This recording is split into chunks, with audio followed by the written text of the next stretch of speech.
कालेश्वर महादेव की जय, कुबेरेश्वर महादेव की जय।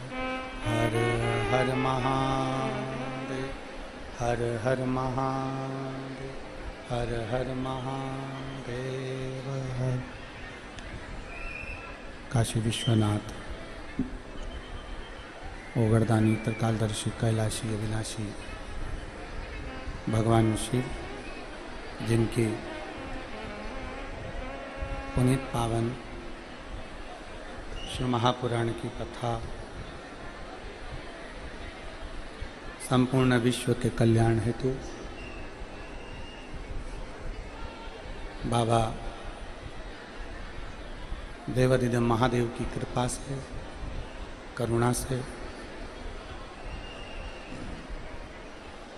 भगवान शिव की उदारता से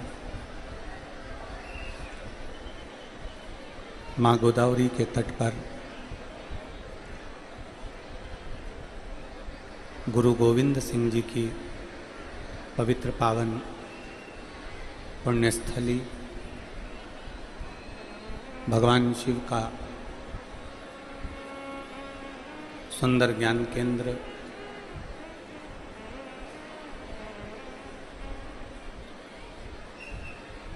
ये पवित्र पावन नांदेड़ की भूमि, जहाँ आप और हम सब मिलकर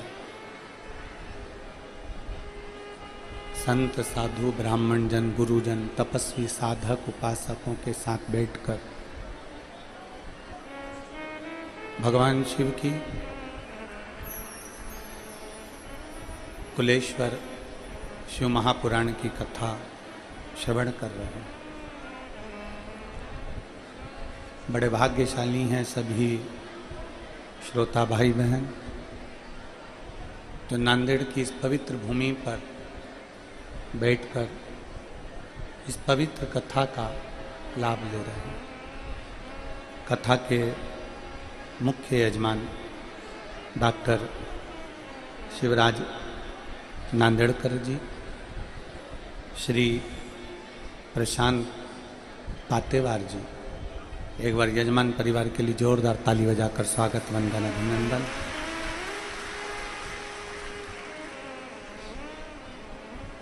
कहीं न कहीं भगवान ओगढ़दानी, त्रिकालदर्शी, कैलाशी, अविनाशी शिव की कृपा है, उनकी करुणा है, जो ये पवित्र पावन शिव महापुराण की कथा श्रावण के इस पवित्र अवसर पर मराठी सावन के इस पवित्र अवसर पर आप और हम सब श्रवण कर रहे हैं। और महाराज, कोई पुण्य पूर्व का होगा, कोई पुण्य अपने माता पिता का होगा, कोई पुण्य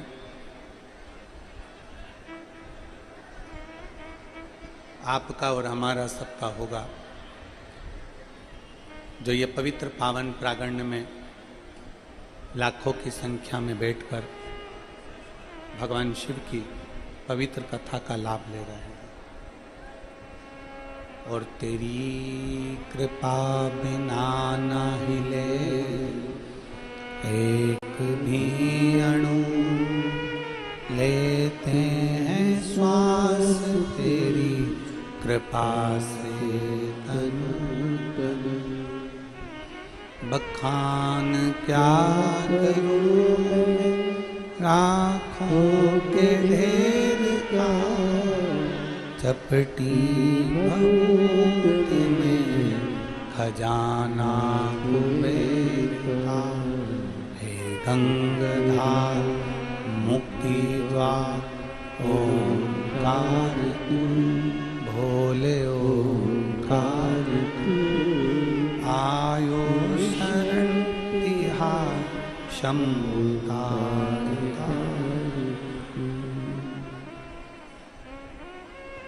रामचरितमानस में 2 वाटिकाओं का वर्णन आता है। रामचरितमानस में 2 वाटिकाएं कही गई है। एक वाटिका है पुष्प वाटिका और दूसरी वाटिका है अशोक वाटिका। बहुत सावधानी से कथा सुनिएगा। आज कथा का 6ठा दिवस है। कल सुबह 8 बजे से 11 बजे तक कथा होकर विराम हो जाएगी।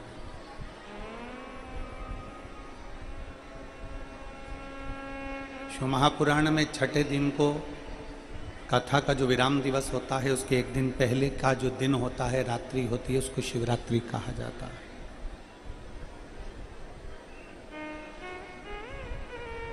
एक पुष्प वाटिका है, एक अशोक वाटिका है। पुष्प वाटिका में भी माता सीता है और अशोक वाटिका में भी माता सीता।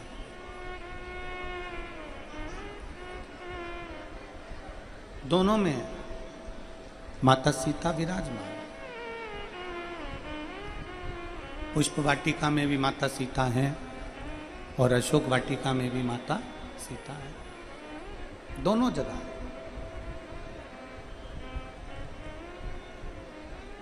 अब जरा ध्यान देना, शिव महापुराण की कथा कहती है पुष्प वाटिका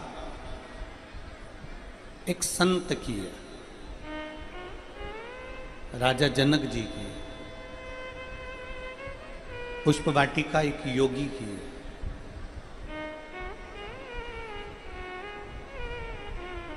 और अशोक वाटिका किसी योगी की, तपस्वी की, साधक की नहीं, रावण जैसे भोगी की। सीता जी पुष्प वाटिका में भी हैं और सीता जी अशोक वाटिका में भी। माता जानकी जी पुष्प वाटिका में भी विराजमान है और माता जानकी अशोक वाटिका में भी विराजमान।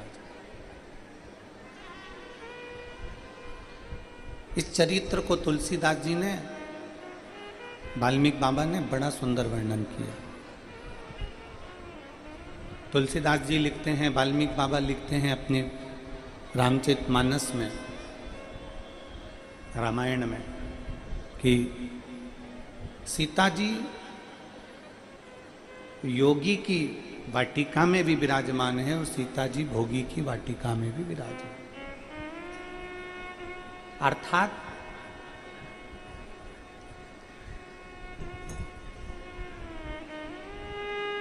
भक्ति योगी भी कर रहा है और भक्ति भोगी भी कर रहा है।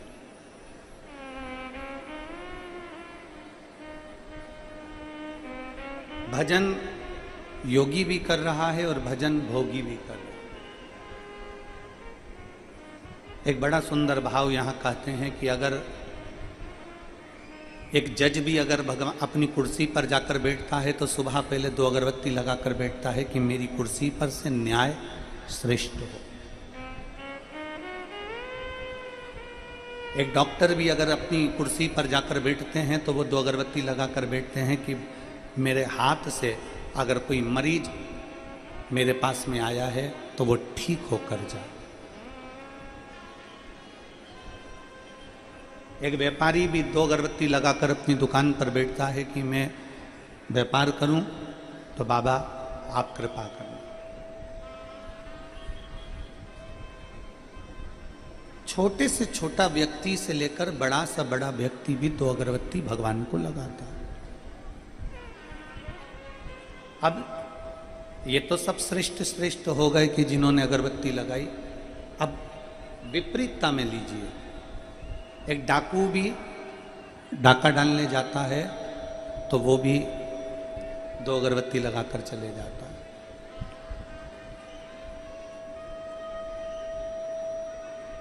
एक चोर भी अगर चोरी करने जा रहा है तो वो 2 अगरबत्ती लगाकर जा रहा है।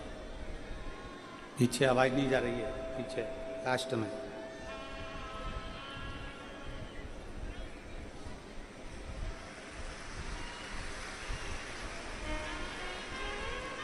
योगी भी भगवान की भक्ति में डूबा हुआ है और भोगी भी भगवान की भक्ति में डूबा हुआ है।